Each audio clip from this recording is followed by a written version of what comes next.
I'm Chad Colby, the host of Trackside. Trackside is the official program of the United States Cross Country National Guard Snowmobile Championship. I'm Chad Colby with the Trackside program. We're at Arctic here in Thief River, standing with the 1 millionth Arctic ever built. How cool is that? With me is Marilyn Helgeland. Did I do that right?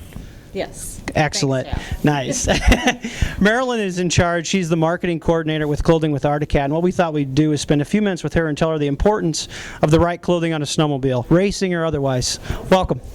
Thanks, Chad. Over the years, race clothing has really evolved. People used to wear leathers, heavy insulated stuff, especially in cross-country things.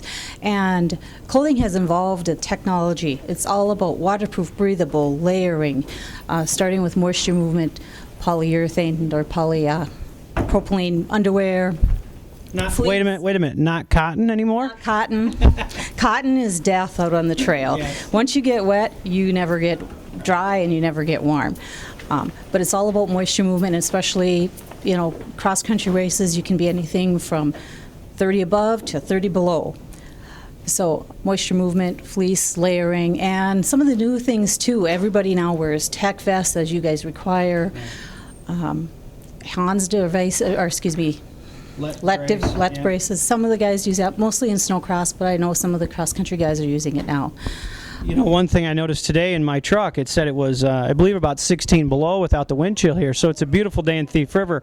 But you know what, a lot of this stuff is not just for racing. It's for the general trail rider guy, too, that uses this technology, and that's a big thing nowadays. It seems like with the evolving of all the nice waterproof, breathable fabrics, our customers are looking for lighter weight fabrics and, just something to make your trail ride more enjoyable. And a lot of our technology has come from the race department. We've started with Kirk Hibbert Racing Cross Country, and we've used him and all of our guys right now. We use those guys, the Aaron Dyke guys, the snowcross guys. We take all the feedback from them and incorporate that into our consumer line. It's kind of fun when you think about where clothing came. It's no different than the snowmobiles. The technology of a snowmobile from 15 years ago, no offense, but I wouldn't ride a snowmobile that's 15 years old anymore. But you know what? A lot of people, they don't upgrade their clothing because they don't really know the difference until they wear the new clothing. And once they do, you and I laugh about cotton, but there's still a lot of people that ride with long underwear and blue jeans under their suit, and you and I couldn't even imagine that. Layering's the big deal nowadays. It's all about layering, and it's all about comfort and moisture movement. That's the most important thing. You can always add layers, take off layers for, depending on the temperature during the day. Right. But once you're wet, you're done, and the ride's not enjoyable, so you don't enjoy snowmobiling. Well, listen, I know you've got a lot of things getting prepared for next year's stuff at Arctic, and we just wanted to come by and take a few minutes of your time. We certainly appreciate it. All right, thanks, Chad, and have a good weekend. Thanks a lot. First, I'd like to thank everybody for coming. We have a great turnout this year. We have about 135 drivers in the modern sleds. We've got 35 in the vintage, and then you throw in the kids. We're going to be pushing 185, 190 drivers, which is about 70 more than we had last year, so that's pretty awesome. I'm Chad Colby with Dan Ebert, our champion from last year. Dan, what a difference a year makes, huh? Yeah, no kidding. It's just crazy race last year. We're coming back and doing it again, obviously. Tell us a little bit about the difference in preparation. I mean, you're riding with the whole factory group. There's a whole bunch of you getting ready out of the same trailer. And last year, with all the drama that happened, obviously you got the win, which is something that's going to go down in history. But this year, coming in as the, dare I say, defending champion, the preparation had to be different in your head. Yeah, for sure. Coming into it last year, it was kind of a last-minute deal. We decided to throw a practice sled together and get a baseline set up from buddies of ours, and we just went out there and raced. Not very prepared at all. As crazy as it sounds, luckily our Arctic Speedworks snowmobile held up awesome to the conditions. We had very minimal troubles. Took very little maintenance to keep it up and do the distance, and just really says a lot about the product and what goes into the program. Tell us about this week leading up to this race. I'm guessing as the defending champion, you were looking at things pretty close, because obviously winning one's awesome, but there's a lot of guys that have won 2 or 3 of these, and obviously you're one of those guys that could do that. Was the preparation different at all this week? You know, it is. It was huge. I mean, from day one. I mean, so we started out the year when we got all of our snowcross sleds, and we got a cross-country sled for me, a specialized cross-country sled, and it's been unbelievable. I mean, as far as comparing the years from last year to this year, the sled prep that went into this was crazy. I kept joking with the guys at the shop, I hope this isn't a jinx. We didn't hardly put anything into the sled last year and went out there and raced, and this year we put in countless hours. I can't thank my mechanics, crew guys, so much at the shop. I mean, the hours that they put in is absolutely unbelievable, and we're just going to try and set ourselves up the best we can. You know, you can't control things you can't control. You can't control rocks and dirt clods and deer and crashing, but just got to set yourself up, and if the cards fall, they fall. You know, one thing, you and I were visiting before, and I know your dad's instrumental in your racing, but this is one of those races where the race has to come to you. And I think last year, watching these races as long as I have, that race came to you. And that's one of the things in setup with your dad helping and so forth too.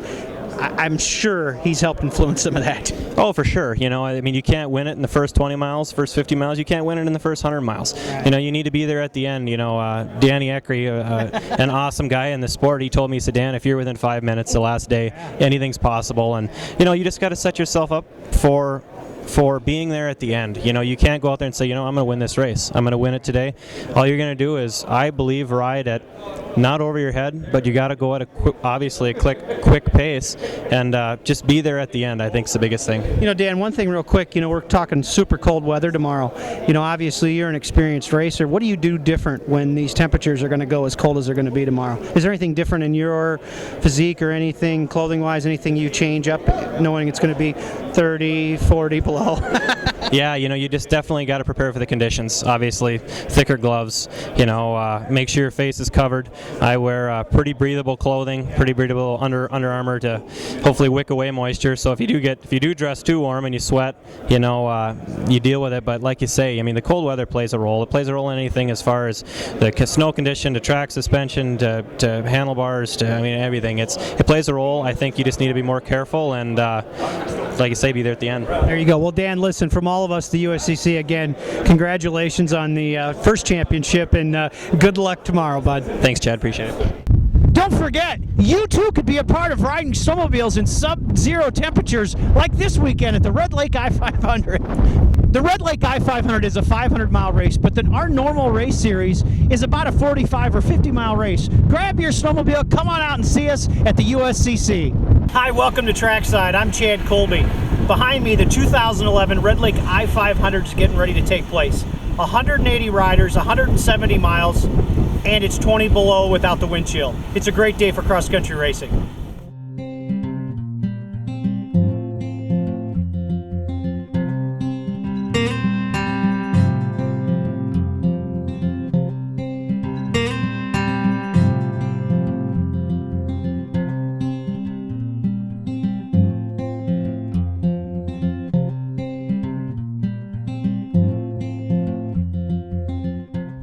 Today's racing will consist of the following. It's a 3-day format to equal our 500 miles. We run about 170 miles a day. Drivers will take the green flag right underneath the National Guard banner. That will activate our timing system. The driver will then proceed through some of Minnesota's finest for 60 miles to the fuel stop.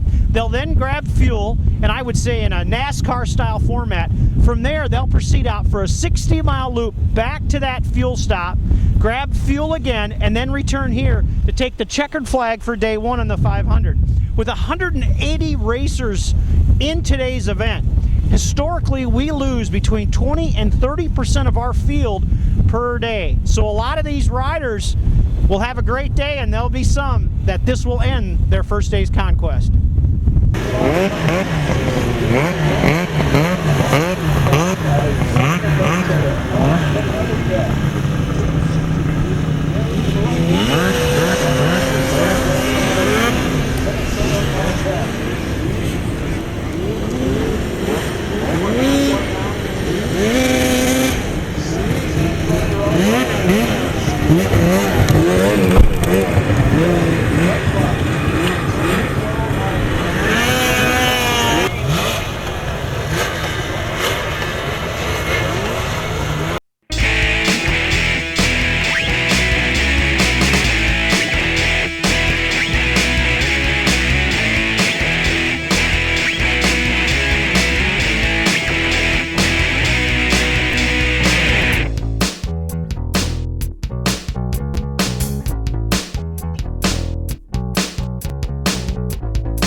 So we're in Plummer, Minnesota at the site of our fuel stop for the day. Remember, guys pit here twice. So when you're looking at the fuel stop, the drivers that are coming to us now, they've just completed their first leg of today's running. They've went about 55 miles and they're stopping here for gas. They're going to leave right here and they're going to go make about another 60-mile loop to bring them right back here. Our pro riders will be coming through here pretty quick. As you can see, they walk the sleds into the pits. They put in 2 cans of gas, whatever it takes to get the sleds full of fuel. A pretty busy place today. Fueling's always been an issue at every I-500 race. Safety is always paramount. So when you look at the fueling area, you're going to notice that everybody uses the same can. We have changed the rules this year. You're limited to a 5-gallon can. That's the only thing you can fuel in, and we've limited the vent line and the actual feed line into the snowmobile, and that's to ensure that everybody's playing by the same rules, but it's also a safety issue. We've had some issues in the past with some high-tech fuel cans, so that's been one thing that kind of controls the safety in the pit area. We should get a few more guys coming out right now. On the right-hand side, you'll see the fuel cans already sitting there staged. That's for the riders who are out making their second 60-mile loop, and they're going to be coming in on that side here shortly.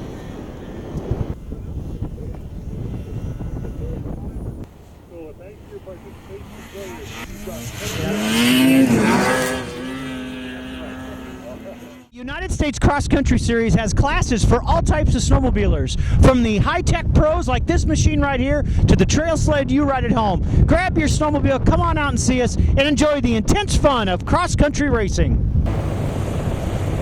Young racers have to start somewhere, and with the Uscc, that starts on a 120cc kids snowmobile.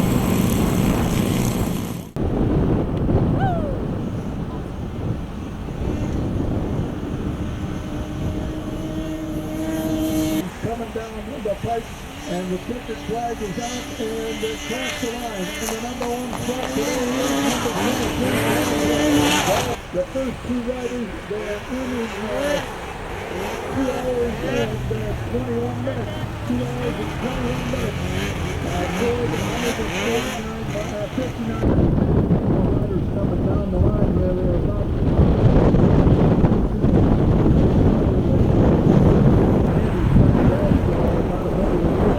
so he is about 7 or 8 minutes. The 2 other trucks coming across the line.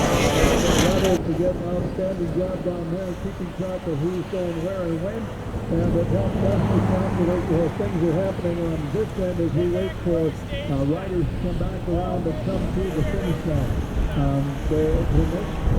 To get to the finish, here comes Corey Davidson. Corey's been on fire this year. Behind here, there are 2 more Autocats. We'll give you the numbers here in just a second. Here comes number 10, Aaron Christensen's in. So, he's on the track, and behind him, we've got an Autocat on it. Corey's 158 now. It's going to be Tate, number 28, Justin Tate. Here comes Justin. He's coming in. Here comes Ron. Yep. Yeah, Ross did well. Here comes Ross right now.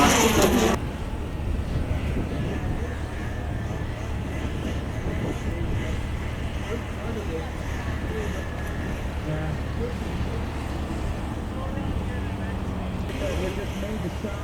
Across the highway is now turning eastbound. We'll take the checkered flag and get the number there in just a second.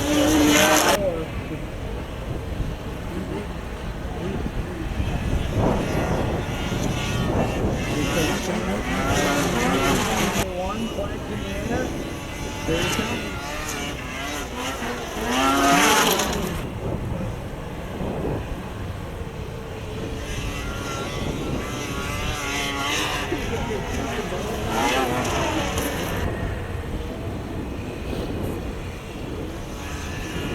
Coming around the corner, we'll see it.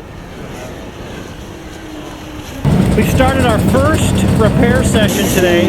They get 1 hour to do anything on their sleds, essentially except the engine. So guys right now are going through these snowmobiles with a fine-tooth comb looking for everything, and obviously they're going to find some problems. But these did complete day one at the 500.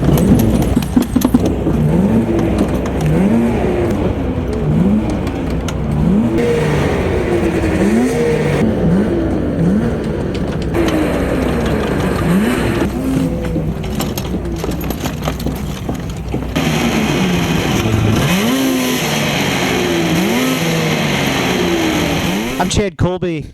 Caught a few minutes to catch up with Rick Strobel from Fox Racing Shocks.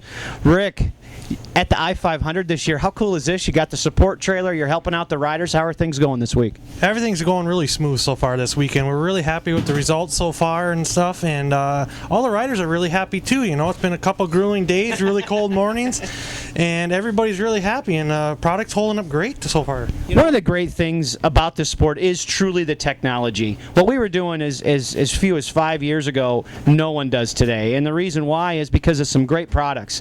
I have these on my personal sled. I mean, the products are awesome. Tell them a little bit about it. Yeah, the Fox Fold X Evol is really a cutting-edge technology that Fox has come up with, and the air shock technology side of it, and everything's been working really good on that. The guys really love them for the small bump chatter. Just comfort's unbelievable, and it doesn't bottom just because of the air ramp up on it, so it works excellent. You know, it's kind of funny at home. You know, everybody's a trail rider, everybody's an expert, okay? This is just cutting edge technology. Unless you have it, you don't really know. But in this sport of cross-country racing, without this, you're not going to run it front. I mean, that if you don't have great shock valving, great shocks and suspension, you're not going to get it done. And Fox does a great job with that, and you have for years. But this is kind of cutting edge right now in this sport. Yeah, the nice thing about it is we got an entry-level air shock all the way up to high-end performance racing shocks, and we got support vehicles at all the different events, all the different venues. So I mean, for Fox, and nobody else gives us a support and a service, and we got the technology behind it too. You know, Rick, you've been around cross-country racing a long time. Like myself, isn't it incredible to see the numbers, just to see everybody here, you know, with over 200 rides? I mean, that is just awesome, and we're glad you're here. But what do you think about that when you see that? It's awesome to see that cross-country racing's coming back really good, because it is the core of snowmobile racing. It's been for years and years, and it's just cool to see, and we love being a part of it. You know, Fox just wants to be a part of the core racing that's really got the sport to where it is today, you know, and you see all the manufacturer support, you know, and we're here to help everybody, you know. Cool. Well, listen, we want to catch up with you a few minutes. Day 3 of the 500, who's your pick for the winner? Brian Dick, for sure. Yeah. He's the guy. He's got to do it. It's his turn, and he's showing that he's the guy to beat right now. You know, it's kind of funny. He's a guy that, you know, everybody, I don't care what brand you're from, this guy's lost this race a number of times by little baby things, but this seems to be his year. Definitely. Well, Rick, I know you got a lot of things going on today. Thanks for taking a few minutes with us today. No problem. Thank you very much for coming over. I'm Chad Colby from Trackside. Had a few minutes and caught up with Dan.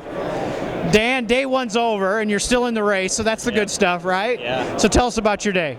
Well, it started out good, you know, flat-like conditions for everybody, but it was fine.